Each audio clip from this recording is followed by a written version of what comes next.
Este día diversos sectores se unieron para conformar un frente anticorrupción y respaldar la labor de la CICIG. Ese es el tema de la noche. Participe con la etiqueta SF Anticorrupción. Este día en el estudio nos acompaña Dionisio Gutiérrez y en el análisis Philip Chicola y Daniel Herring.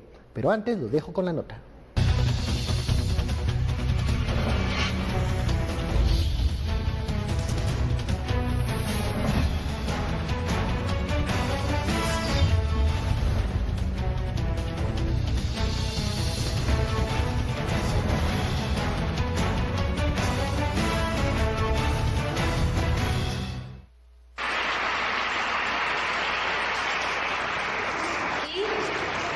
De Iván Velázquez al frente de la Comisión Internacional contra la Impunidad.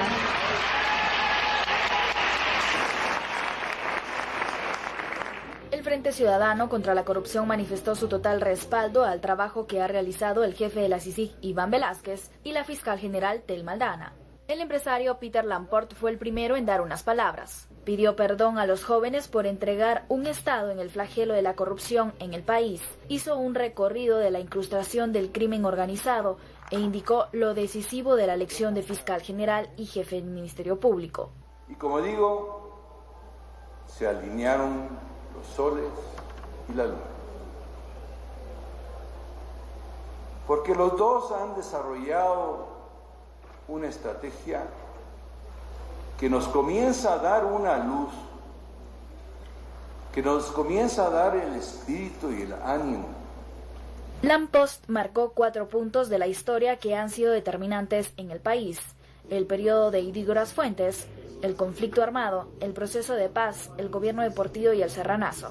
¿Cuántos empresarios, cuántos sindicalistas, cuántos cooperativistas, cuántos estudiantes universitarios, cuántos religiosos pagaron ese proceso con su vida? Es por eso que no podemos pasar por la 5ª vez, no más, que esta sea la batalla definitiva. Muchas gracias. El Frente Ciudadano enfatizó que no tiene ideología política, religión. Son diferentes guatemaltecos que buscan dar un paso al frente. Se observaron empresarios, sociedad civil, representantes de los pueblos indígenas, obispos, entre otros. Al finalizar, el público pasó al frente con Iván Velázquez y Telma Aldana, en representación de apoyo. En realidad una gran emoción el sentir ese respaldo de tantas personas que son además representativas de tantos sectores, pero es destacar también esta necesidad de unión en el país cuando se plantea un frente ciudadano contra la corrupción. Sumamente complacida porque estoy convencida de que la lucha contra la corrupción y contra la impunidad es del pueblo de Guatemala, no es de una institución, no es de una o dos personas, es una lucha que debe de librar el pueblo guatemalteco. Bienvenidos a Sin Filtro, noche de miércoles, mitad de semana. Usted veía esta noticia de esta plataforma, este frente en contra de la corrupción integrado por diversos sectores. Además, el próximo miércoles 7 de marzo se llevará a cabo el tercer encuentro ciudadano en donde se planteará una pregunta: ¿Estado democrático o Estado capturado? De eso hablaremos y para eso nos acompaña este día en el estudio el señor Dionisio Gutiérrez, presidente de la Fundación Libertad y Desarrollo. Muy buenas noches, Dionisio. Ben, muchas gracias, buenas noches. Un gusto aquí compartir con ustedes. También nos acompañan los analistas Philip Chicola y Daniel Herring. Muy buenas noches. Muy buenas noches. Buenas noches. Comencemos, yo quiero comenzar haciendo referencia a esta plataforma que se integra hoy y también lo que se espera para el 7 de marzo y este debate de un Estado democrático integrado por muchos o un Estado capturado al servicio de pocos. ¿Cuál es su reacción a esta conformación de la plataforma anticorrupción y lo que se va a discutir el próximo 7 de marzo? Una iniciativa excelente, necesaria, positiva, que debe marcar de alguna manera un llamado a la actitud que debe tener la ciudadanía respecto al apoyo que la lucha contra la corrupción necesita. Sin duda alguna es un cáncer que le ha hecho un daño terrible a la sociedad, al país, por décadas, y creo que tenemos una oportunidad en este momento de, en la medida de lo posible, erradicarla. No debemos perderla. ¿Por qué estamos como reaccionando tarde a buscar una agenda mínima, a conseguir acuerdos entre diversos sectores? Pareciera que nos cuesta ponernos de acuerdo en un tema tan fundamental como la lucha anticorrupción. Yo creo que somos producto de una cultura de conflicto, de fragmentación, donde incluso en los últimos años, con ese fenómeno de la tecnología, la parte que se usa mal se ha dedicado demasiado tiempo, se dedica demasiado tiempo a manipular, a desfigurar, a difamar, a dividir. Esto provoca desconfianza, provoca un estado de ánimo que no es propicio para que se puedan encontrar acuerdos, objetivos comunes y trabajar por ellos. Y eso es lamentable, sin duda alguna creo que es algo en lo que la sociedad guatemalteca tiene que trabajar de una manera importante, el dejar los prejuicios y las etiquetas. Hay gentes que no se conocen entre sí y ya se odian a muerte, simplemente porque han oído cosas del uno o del otro y automáticamente ya hay, digamos, pues una polarización. Yo creo que tenemos que trabajar en el construir una sociedad más unida, mejor comunicada, con eso, menos prejuicios, menos tergiversación y manipulación y más confianza. Ese es el reto. ¿Por qué ahora, Dionisio?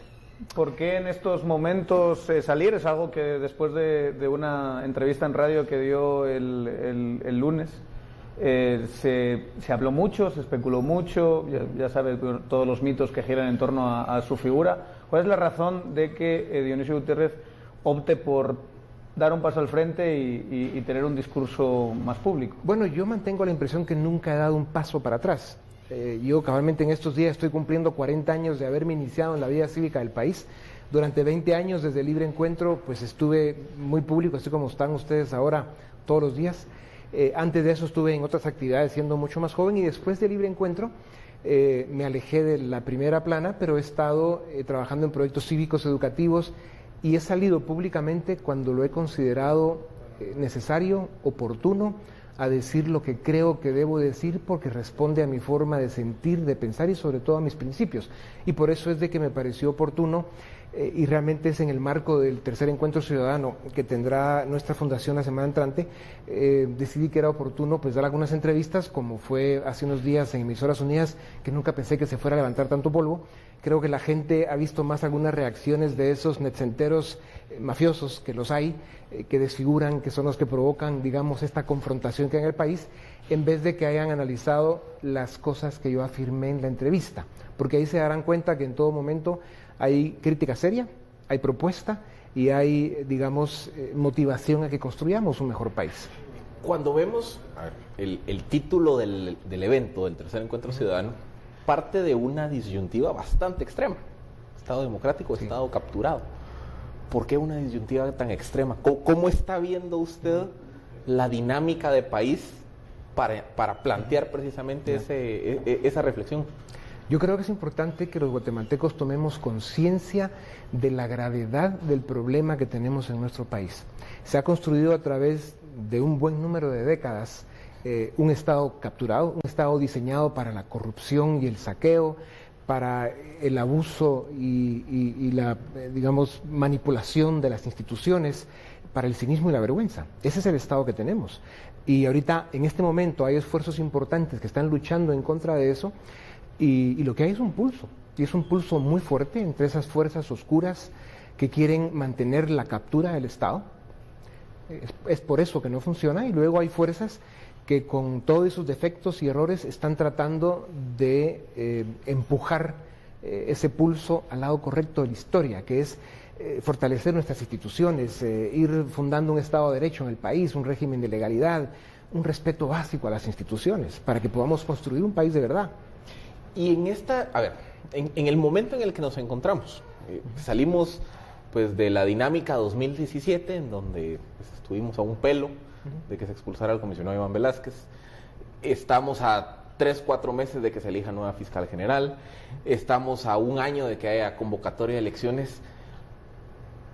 Esta coyuntura, ¿qué tan crítica es para el futuro del país? O sea, ¿estamos realmente conscientes de lo que estamos viviendo ahorita? Yo me atrevo a decir que no hay el nivel de conciencia suficiente, sobre todo en las élites, para que actúen de una forma más definida y decidida. Estoy convencido de que es un momento muy crítico en la historia del país.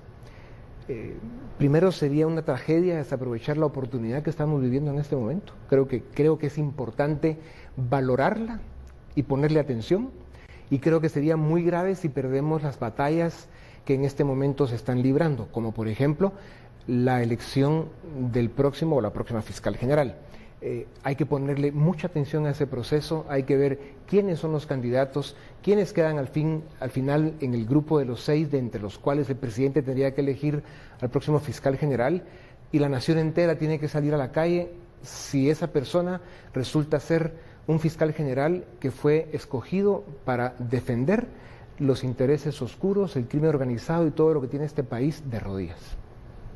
En esta etapa crucial que será mayo para la elección del fiscal general, ¿cuál es lo que se espera del presidente Jimmy Morales? ¿Qué escenario pinta usted de lo que pueda ocurrir en mayo cuando lleguen esos 6 nombres frente al presidente Morales, que él dice abandera la lucha contra la corrupción? ¿Usted cree que el presidente Morales es un aliado en esta batalla contra la corrupción? No, creo que no. Y creo que hay tiempo todavía para reflexionar y para asumir la responsabilidad que le va a llegar a su despacho en algún momento de mayo. Él tiene que tener muy presente su responsabilidad histórica con la nación que le hizo presidente.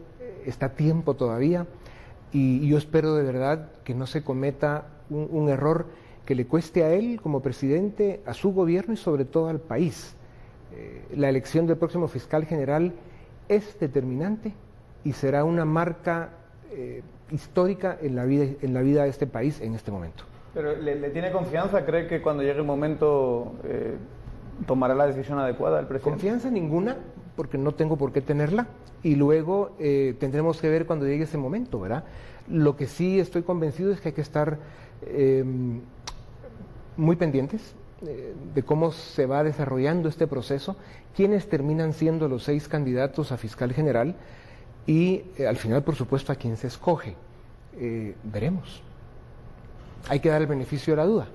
Si la lógica nos indica que no es un aliado en esta batalla contra la corrupción, la elección sería por una persona afín a Morales y a este grupo, ¿no?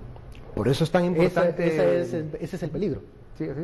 Por eso hoy en la mañana en el evento que se hizo de este frente en contra de la corrupción, que se dio un apoyo muy importante al trabajo que está haciendo el comisionado en CICIG y la fiscal general en el MP, se insistió en muchos momentos sobre la importancia de vigilar el proceso de escogencia del próximo fiscal general.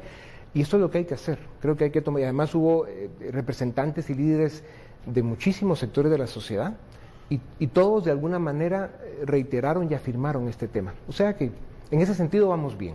Bueno, vamos a la primera pausa de la noche, la etiqueta SF Anticorrupción. Regresamos más con esta conversación con Dionisio Gutiérrez. Volvemos.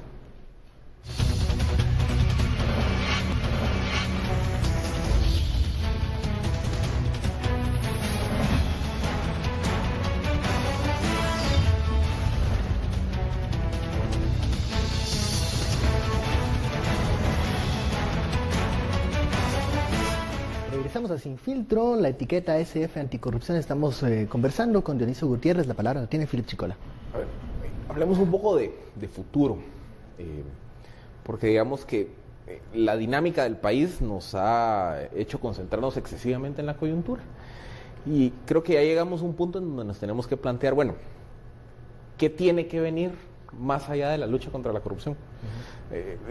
Pues digamos que estamos viendo la desarticulación de estructuras que cooptaron el Estado, el sistema de justicia, lo vimos hace unos días, vimos estructuras en SAT, el señor Manuel Valdizón, etcétera, etcétera. Pero ¿qué más nos toca hacer? Sí.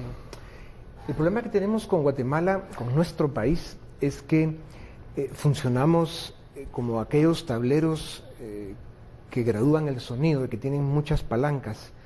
Y aquí hay un grupo de palancas que es el sistema de justicia, otro grupo de palancas, los problemas sociales, el crecimiento económico, las políticas públicas.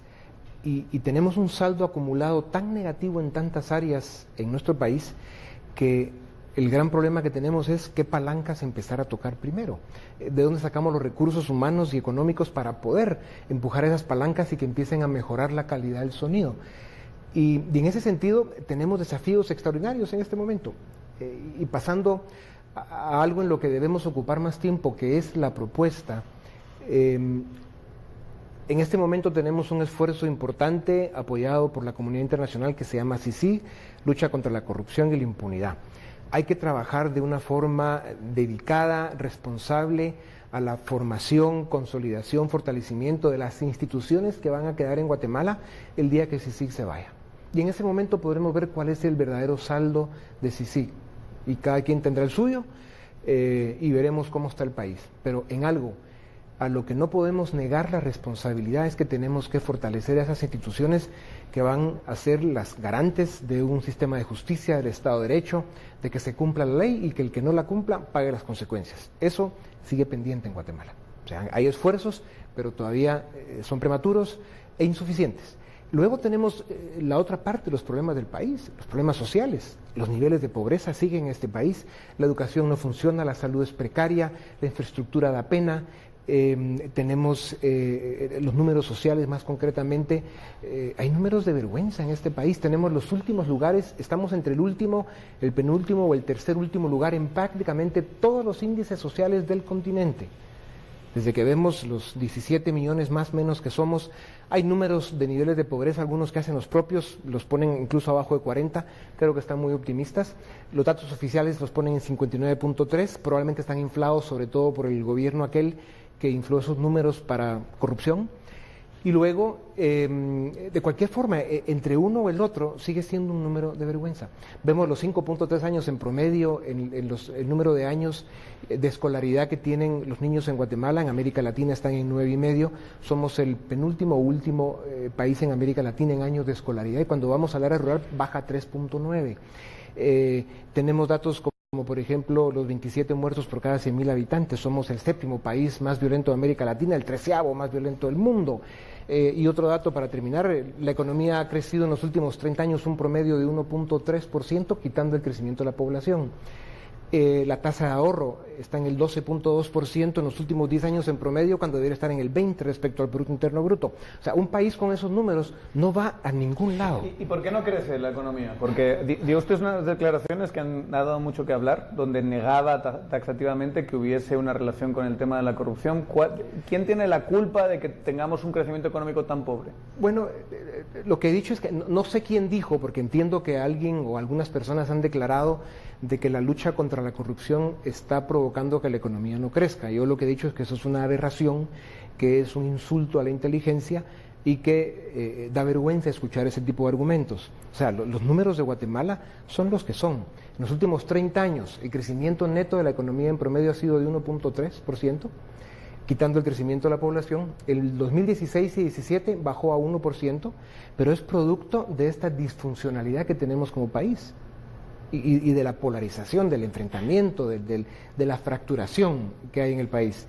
Entonces, el país está detenido en el tiempo. La tasa de inversión total, pública y privada, está en más o menos, creo que es el 7-8% respecto al Producto Interno Bruto, cuando debería estar, el caso de Panamá, 14.2% es la inversión total. Un país como Panamá está en 55% al año de inversión respecto a su Producto Interno Bruto. O sea, si somos un país que tiene un nivel de inversión tan pobre, que ha sido así en los últimos años, y se espera que siga así en los próximos 6, porque no está sucediendo nada que cambie esta proyección, que tengamos unos niveles de inversión que no nos van a permitir crecer la economía más, ni generar el número de empleos, de oportunidades que necesitamos. Entonces lo que hay que hacer es componer el país, empezar a hablar de un modelo de desarrollo, de un proyecto de Estado, de esos elementos que pueden ir construyendo un país en la forma correcta. Cuando un país tiene esos indicadores, esos problemas, cuando vemos el nivel de fracaso y de cooptación que hay en el Estado de Guatemala, pues yo creo que un actor al que hay que voltear a ver en primera instancia es a sus élites. Podemos decir que las élites aquí en Guatemala han fracasado. Y dos, ¿qué hacer hacia el futuro? O sea, que realmente al final todo proceso de reconstrucción de una sociedad y de un Estado requiere de acción de élites. ¿Sí? ¿Cómo evaluar lo que han hecho y hacia dónde tienen que ir? Digamos que ese es otro de los temas en los que hay que hablar de un mea culpa. Sociólogos, antropólogos, estudiosos de los temas sociales, etcétera, han hecho estudios profundos sobre la disfunción de las élites, especialmente en América Latina, y sin duda alguna Guatemala tiene una élite fracasada, y el que no lo quiera ver, pues nada más que analice los números que tenemos, y ahí está el examen, perdido. Reconocer eso tal vez nos empieza a ayudar a entender que tenemos un problema que se debe resolver, porque aquí la población sigue creciendo al más o menos 1.2% anual. Cada año salen un poco más de 200,000 jóvenes a lo que llaman el mercado laboral a buscar dónde está la oportunidad que mi país me debe dar, porque yo soy chapín, nací aquí y quiero un trabajo. Y solo se generan 25,000 empleos formales al año. ¿Qué responde a aquellos que dicen que las cosas antes sí funcionaban y que Guatemala era un país de oportunidades y desarrollo antes de este desorden que algunos llaman los tiempos ya de CICIG? ¿Para quién funcionaba ese Estado? ¿Para quién era bueno esa Guatemala? Bueno, obviamente para los empresarios, los que tenían su empresa, y la mayoría de ellos haciendo las cosas bien con mucho esfuerzo. Ser empresario en Guatemala no es fácil, hay que luchar en contra de la corriente casi en todo, y la inmensa mayoría de empresarios son gente correcta, decente y que además ha dejado su vida construyendo su empresa. Eso hay que decirlo. Y por supuesto están los grupos que lo han hecho de otras maneras. Pues para ellos, digamos, unos que trabajando duro les iba bien, otros que porque estaban con negocios con el Estado, con la corrupción, hasta el narcotráfico, que digamos es el extremo, pues claro, ellos pueden dar ese argumento, pero hay que recordarse que si hace 100 años éramos más o menos 1.600.000 guatemaltecos, y en aquella época el nivel de pobreza andaba cerca del 60%, 100 años después no ha cambiado mucho, seguimos en más o menos 50%, aunque el dato oficial sea 59%, y el de algunas personas que hacen sus propios números dicen que andan más cerca de 40%, no importa, sigue siendo un dato de vergüenza. Los niveles de pobreza siguen absurdos en Guatemala. Pero entonces, ¿quién puede decir que antes las cosas eran mejor? Eran más sencillas, más simples. Está hablando del mea culpa, pero ¿cuál es el pecado que hay que confesar? O sea, ¿cuáles son los pecados? Y le pongo, se lo hago más concreto. Iván Velázquez, el comisionado, siempre habla de que el gran pecado del sistema es el financiamiento. ¿Cuál cree usted que es el pecado, los pecados que hay que empezar a revisar como élite económica? Yo creo que, como insisto, este es un problema que ha sido, digamos, latinoamericano. Los países que han logrado avanzar, hay grandes ejemplos como Chile, que es el gran referente en América Latina, Uruguay y algún otro por ahí que han ido haciendo bien su trabajo, pero les falta. Ahí lo que ha habido es que las élites se han responsabilizado, se han educado, han visto más allá de su actividad profesional o de su negocio y han tomado la decisión de participar activamente como ciudadanos en la vida cívica e incluso en la vida política. Y lo que vemos en los proyectos políticos electorales de esos países son profesionales de diferentes sectores de la sociedad participando en la vida política del país y llegando al gobierno a gobernar. Y además lo han hecho bien. Entonces, en un país como Guatemala, donde realmente hay muchos pecados, hay muchos errores, hay un saldo acumulado negativo muy grande, el primer esfuerzo que tenemos que hacer es en guardar las espadas. El nivel de confrontación que hay en Guatemala es destructivo, es un conflicto en el que todos perdemos. Y yo no entiendo cómo se sigue alimentando, le siguen echando gasolina a ese fuego, con todas estas distorsiones y desinformación y manipulación que hay, que es brutal, y eso hay que detenerlo. Uno de los errores concretos, para hablar de algo más emocionante en programas como este, es, por ejemplo, en el 2015 todos celebramos la caída del infame gobierno patriotero. Un tiempo después, cuando se empezaron a tocar intereses en otros grupos y sectores, el combate a la corrupción ya no gustó tanto. Y entonces empezó toda esta manipulación de la información, ataque, desinformación, todo lo que he mencionado. Tenemos que recuperar la objetividad, decir, mira, aquí no hay nada perfecto, todos los que están intentando hacer incluso las cosas correctamente cometen errores, todo es mejorable, pero lo que pasa es que hay grupos que quieren mantener no solo la captura del Estado, sino los niveles de pobreza, de atraso y de falta de oportunidades para 18 millones de chapines. ¿Cómo detener este ambiente de crispación, de polarización, sin que eso signifique cuotas de impunidad para ciertos sectores o para ciertos personajes? No, impunidad no puede haber. Yo creo que a estas alturas de la vida de nuestro país tenemos que estar conscientes que parte de esos mea culpa que hay que hacer es que quienes tengan problemas con la justicia, que los resuelvan. Punto. Esa es la única salida real que tenemos. Es la única salida que le da una oportunidad real al país y hay que pasar por ahí, aunque hayan espinas. Hay que pasar por el fuego. Y clavos. ¿Y qué piensa usted de, digamos, esta discusión que ha habido últimamente sobre, por ejemplo, la ley de aceptación de cargos como un mecanismo para hacer esa transición o la modificación al Código Penal sobre el tema de financiamiento anónimo? Esa respuesta la dejamos para el otro bloque, que ya me dice producción que vamos al corte. Volvemos, la etiqueta SF Anticorrupción.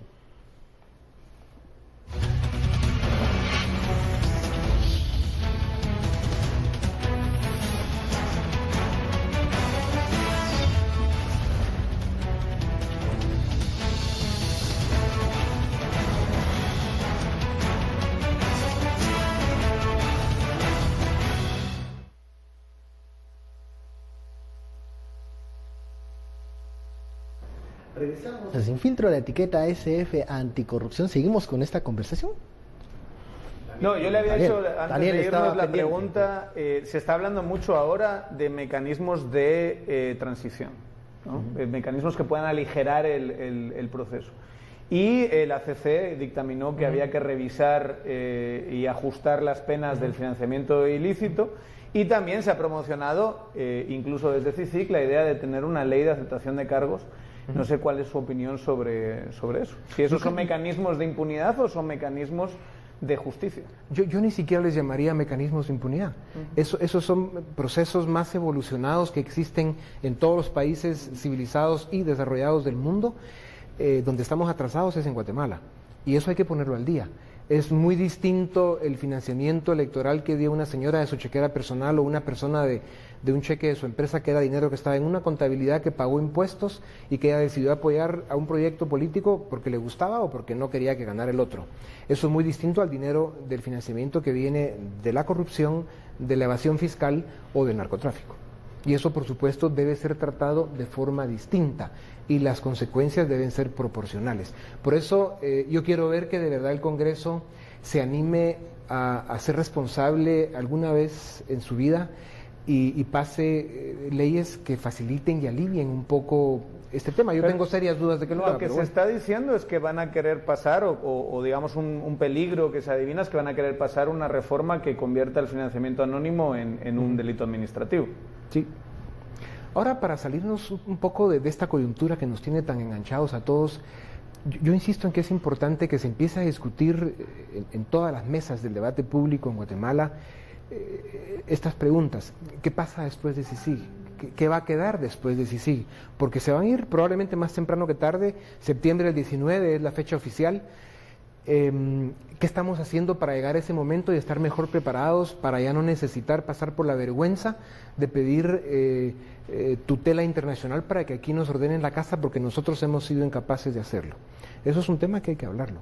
Y el otro tema que sigue pendiente es cuál es nuestro modelo de desarrollo. O sea, realmente, ¿qué somos, de dónde venimos y a dónde vamos? Y yo cuando hablo de modelo de desarrollo he planteado en algunos momentos que son tres ejes o tres plataformas, ¿no? La plataforma institucional, que tiene que ver con la fuerza de las instituciones que hagan que el Estado funcione y que la sociedad pueda operar y que hagan los chequeos y los balances necesarios. Obviamente la segunda plataforma o el segundo eje es el proyecto económico y social. O sea, ¿qué tenemos que hacer para que la economía crezca 6 puntos porcentuales por arriba del crecimiento de la población, que en el caso de Guatemala sería 8%? O sea, ¿qué tenemos que hacer? ¿Cuáles son las condiciones que deben darse para que nuestra economía crezca 8% al año en forma consecutiva durante 20 años? Eso es lo que nos permitiría tocar las puertas del desarrollo.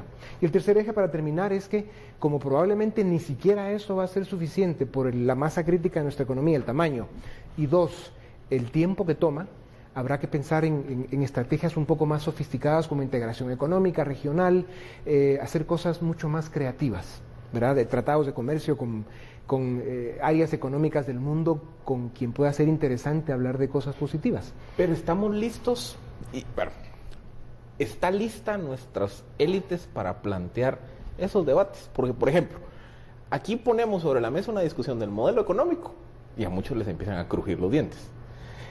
Incluso en un debate que en teoría nos debiera de unir a todos, que es la lucha contra la corrupción, vemos, por ejemplo, a una élite empresarial siendo muy tímida en su respaldo al proceso. O sea, si un tema tan obvio, que es de una sustancia ética, de lo correcto, de la lucha del bien contra el mal, pues no vemos masa crítica para apoyarlo, algo ya más profundo, que toca más intereses, ¿estamos listos para entrarle a estos temas? Es que lo que pasa es que estamos discutiendo este tema desde la premisa, digamos, real del tipo de democracia que somos.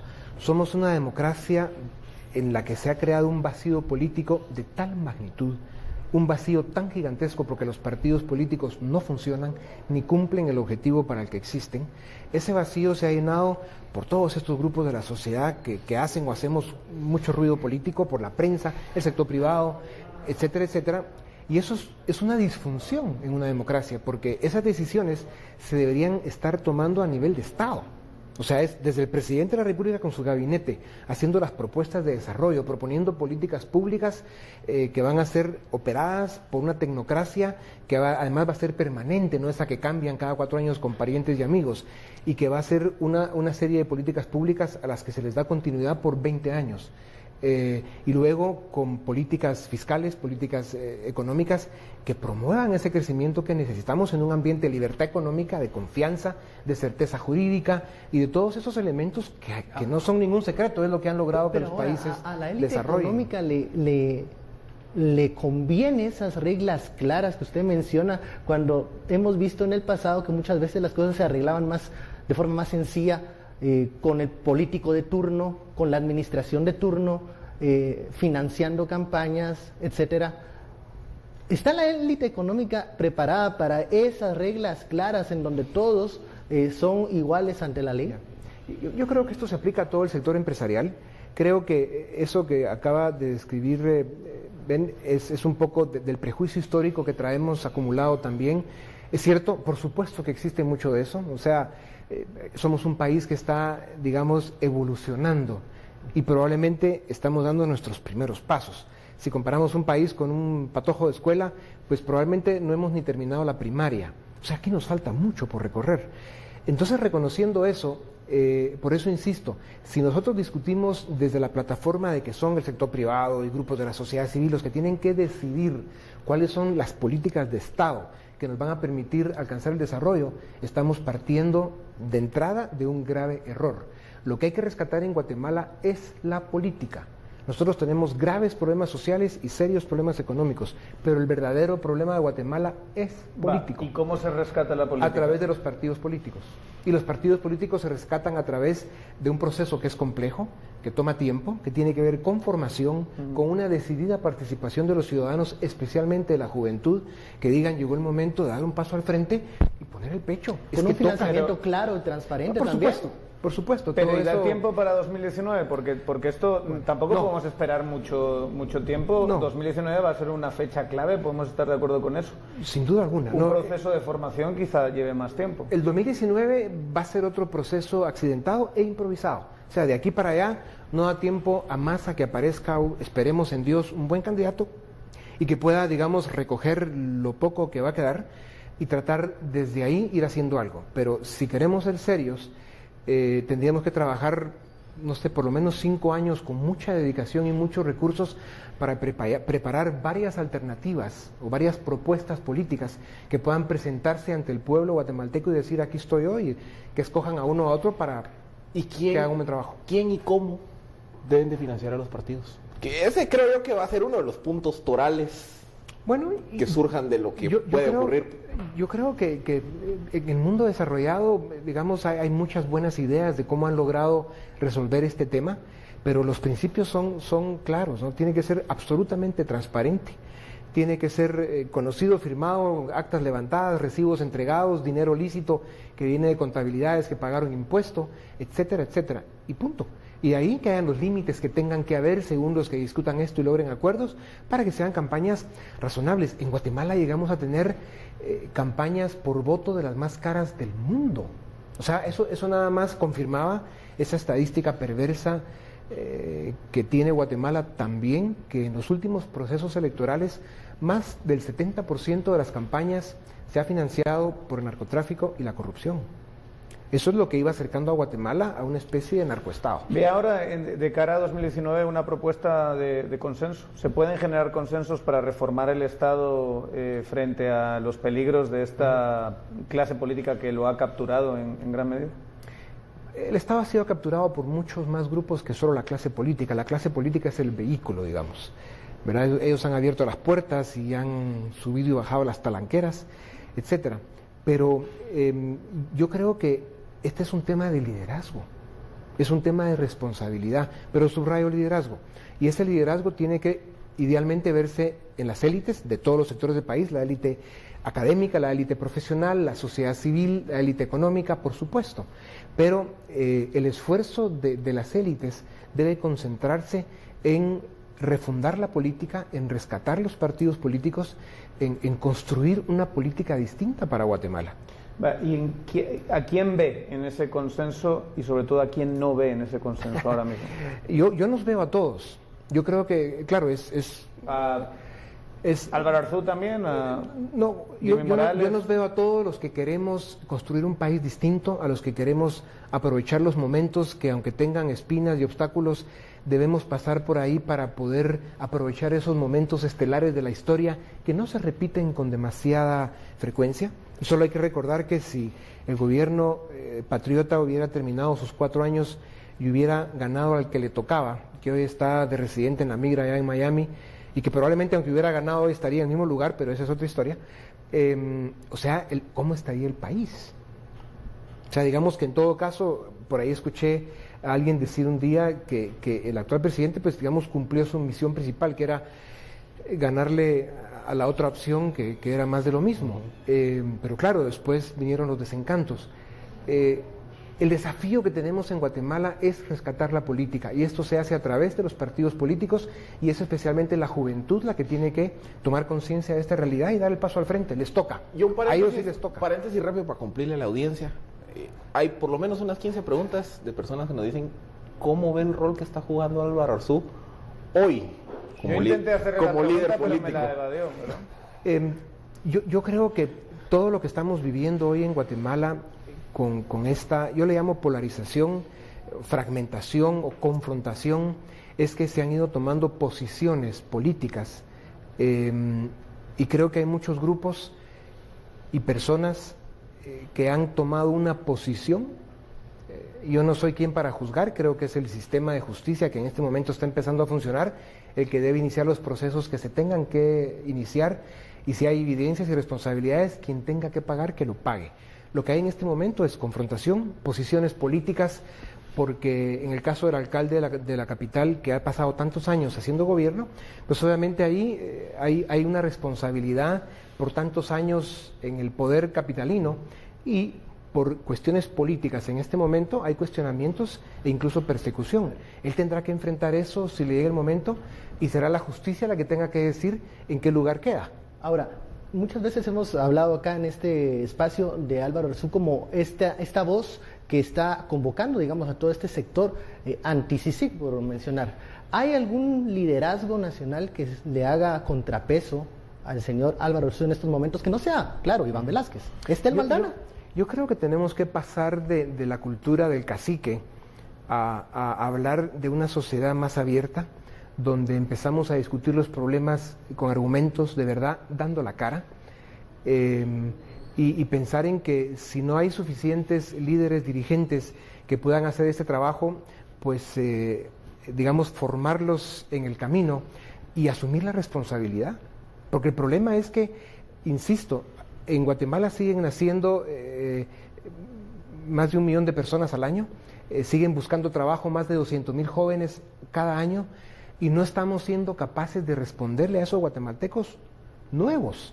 Y de los actuales, tenemos a un porcentaje vergonzoso en la pobreza y números que no son de un país normal. Yo se lo mencionaba porque, por ejemplo, en las manifestaciones de 2015, una de las ventajas que se mencionaba en aquel entonces eran que eran, marchas diversas, convocadas por diferentes grupos, pero La debilidad es que no emergió un liderazgo, digamos, más concreto de esas manifestaciones. Hoy por hoy hay una carencia de liderazgos. ¿Por dónde buscar entonces, por dónde llamar a estos líderes si cuando sale un líder se le critica, se le difama y incluso se le dicen mil cosas en redes sociales? ¿Dónde buscar esos líderes? Algo he oído yo de esas cosas. Yo creo que los líderes surgen en los momentos en que las naciones los demandan. Esos son procesos de alguna forma naturales, espontáneos, y que han pasado. Lo que pasa es que estamos viviendo un momento de desconfianza. Nadie cree en nadie en esta sociedad, porque nos hemos antagonizado de una manera tan brutal, nos hemos descalificado unos a otros de una manera tan brutal, hemos acumulado prejuicios y etiquetas de una manera tan brutal que hoy en Guatemala ya nadie cree en nadie. Entonces, ahí tenemos, como decía al principio, el primer problema a resolver. En fin, es complejo. Hoy en el evento del Frente contra la Corrupción, como habían personas de muchos sectores, hubo algunas personas que cuando miraban a otras personas ahí, a quienes ni siquiera conocían, dijeron, si él está ahí yo no me subo, por el tema del prejuicio. Esa es la fotografía de Guatemala en este momento. Exactamente. Entonces, y ese grupo que hoy se reunió para el Frente contra la Corrupción, por ejemplo, mi apuesta es que fue muy importante hacerlo, y a menos que suceda algo extraordinario, ese grupo se va a activar y creo que lo va a hacer con mucha fuerza. Pero si no hay necesidad, ese grupo no se vuelve a ver. Bueno, vamos a la pausa, SF Anticorrupción, volvemos.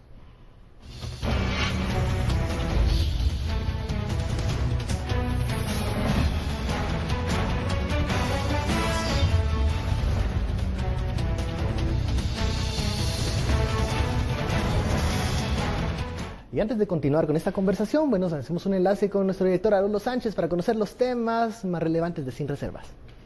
Qué gusto, Ben Caichín. Hoy en Palabras y Reservas, la corrupción es uno de los peores males que azotan los gobiernos de América Latina. Conoceremos una aplicación guatemalteca que tiene como objetivo reforzar el aprendizaje en niños de edad preescolar. Y al cierre, Michelle Echeverría es una de las 2 mujeres del mundo que a su corta edad han logrado finalizar largas y difíciles competencias de triatlón en diferentes países del mundo. Los esperamos para una noche más de Sin Reservas. Temas interesantes en Sin Reservas al terminar Sin Filtro. Ya me estoy confundiendo entre Sin Filtro y Sin Reservas. Filo Chicola. A ver, los momentos críticos de la era democrática, digamos que han encontrado una salida en espacios de consenso. El Serranazo con la Instancia Nacional de Consenso, la época de Portillo con Foro Guatemala. Hoy estamos, a ver, como usted mismo lo dijo al inicio, en un momento crítico, pero yo no miro un espacio de consenso. El grupo de hoy, ¿usted cree que puede ser una masa crítica para una nueva instancia nacional de consenso o hay todavía muchas cosas previas por hacer? Si las circunstancias son extremas, sí. Si no, no. Porque estamos viviendo un momento distinto al Serranazo o al Jueves Negro, del cual yo estuve más cerca de lo que hubiera querido. Y lo que pasa es que en aquellos momentos fue mucho más fácil para la sociedad unificarse.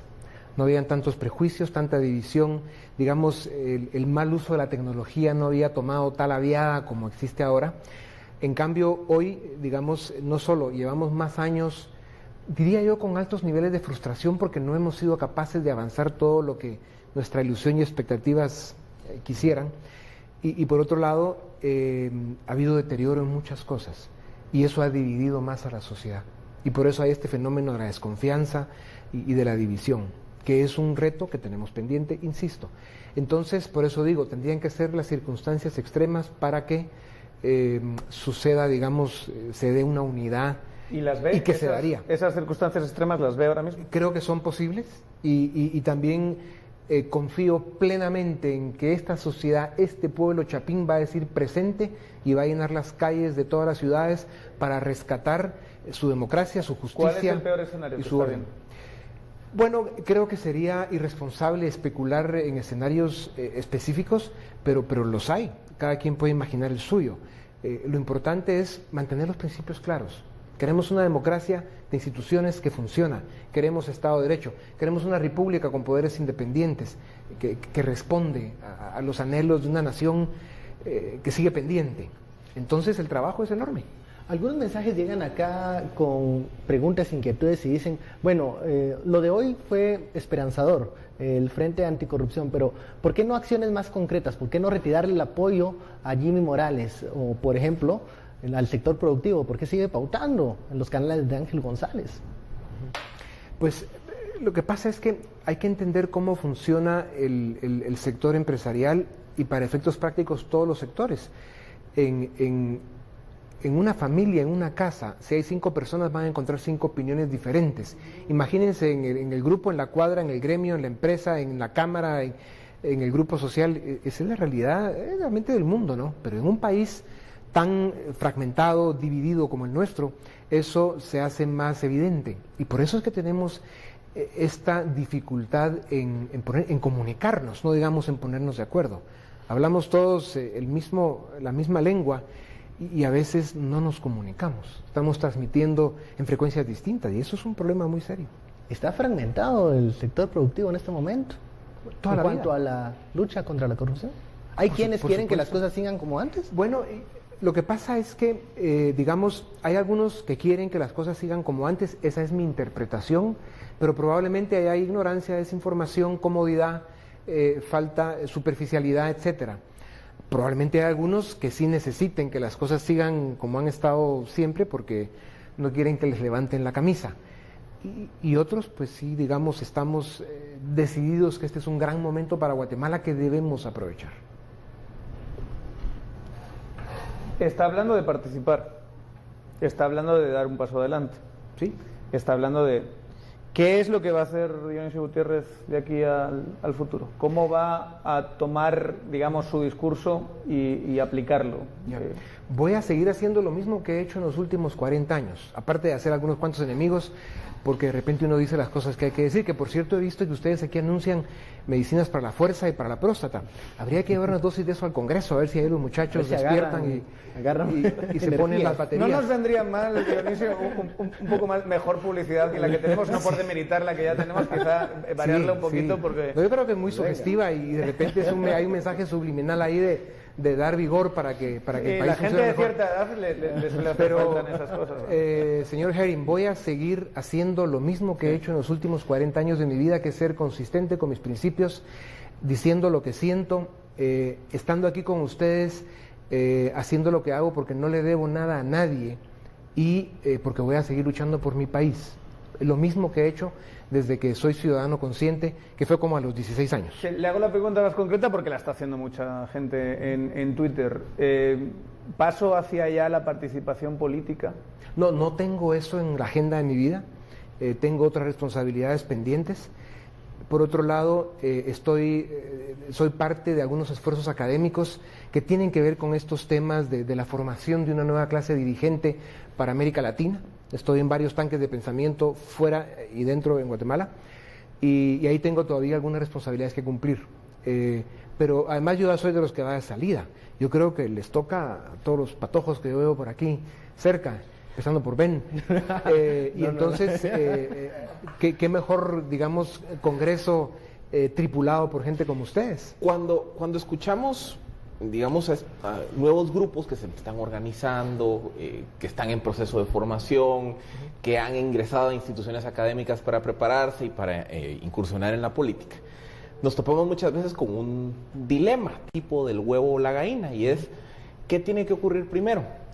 Que se forme una masa crítica de nuevos políticos para que entren al sistema y cambien las cosas, o que cambien las reglas del juego, los incentivos del sistema, y con nuevas reglas, pues entonces yo ya doy el paso. O sea, sí. ¿Y cuál es la solución de esa disyuntiva? Bueno, yo creo tener una idea y una propuesta, y me parece que sí tiene una condición que es insalvable, y es que si lográramos que sector empresarial, universidades, sociedad civil, grupos de jóvenes fueran parte de un movimiento cívico en el cual lograran convencer a un número suficiente de ciudadanos que, caminando a través de una plataforma que debe ser técnica, académica, etcétera, puedan ir en números importantes a ingresar en los distintos partidos políticos con los que se puede trabajar todavía, y que ahí vayan ocupando espacios en todas las posiciones que debe tener un partido político de nivel nacional, y que ahí se vaya construyendo un esfuerzo de propuesta de proyecto político en cada uno de los distintos partidos. Si nosotros 4 estamos acá y hay 5 partidos políticos, pues cada uno con el grupo que logre formar debiera participar al partido con el que se sienta mejor. Pero ¿qué pasa, Dionisio, cuando las barreras de entrada son muy altas, los requisitos no permiten que se oxigene esta clase política con nuevas marcas? Y pareciera que el club ya está lleno, ya. Bueno, yo creo que hay algunos partidos, los menos y los más pequeños, donde todavía se puede ir a participar y que entiendo que hay esa apertura para que se pueda hacer algo como lo que estoy describiendo, y luego parte de lo que hay que cambiar en la ley electoral es esto. O sea, romper ese oligopolio que hay ahí político. De los mismos. ¿Verdad? De los mismos y cambiarlo. Y eso se hace otra vez con esfuerzo ciudadano, pateando calles y haciendo todo lo que sea necesario. ¿Cómo ve 2019 la elección, candidatos? La oferta hasta este momento es muy pobre. Creo que cualquier proyecto que venga de lo de antes, pues es eso, ¿no? Improvisado, oportunista, son cascarones electoreros que no nos van a llevar muy lejos. Creo que habrían riesgos enormes. Yo esperaría con ilusión la aparición de un proyecto que, digamos, provoque entusiasmo y que pueda plantear algunas cosas que nos animen a los guatemaltecos a votar por esa alternativa. Votar mejor tal vez en 2019. Nos queda muy poquito tiempo y Ben nos va a cortar, pero voy a mí sí me da mucha curiosidad. ¿Usted ha visto los memes que han salido de usted después de la entrevista de Emisoras Unidas? Hay uno muy bueno donde va con la gorra del Che. Ya, ¿eso se ha visto usted? Yo la dejé en el carro. La dejé en el carro porque me dijeron que aquí no podía entrar. ¿Lo ha visto? Sí, por supuesto. ¿Y le gustó? Pues me divierte, la verdad que me parece muy simpático. He conocido a un buen número de guerrilleros en el transcurso de mi vida. Entrevisté a unos cuantos en los años de libre encuentro. Y bueno, no pasa nada. Es parte del ruido. Es parte de estos nuevos tiempos. ¿Qué le dice a las personas? ¿Vamos cerrando? Que le señalan o que le digan que usted es comunista. Me divierte, ¿no? Imagínense, ¿verdad? Es el colmo del absurdo, creo que tenemos que platicar. Sentémonos a hablar, esa es la propuesta que les hago. Bueno, si son gente con buena intención y con, digamos, deseos de que este país cambie, sentémonos y hablamos. Bueno, termina este espacio de 4 comunistas, entonces, ya nos lo han dicho a nosotros también. Bueno, muchísimas gracias, Dionisio. Muchísimas gracias. Daniel, señores, gracias por su sintonía. Feliz noche, nos vemos mañana.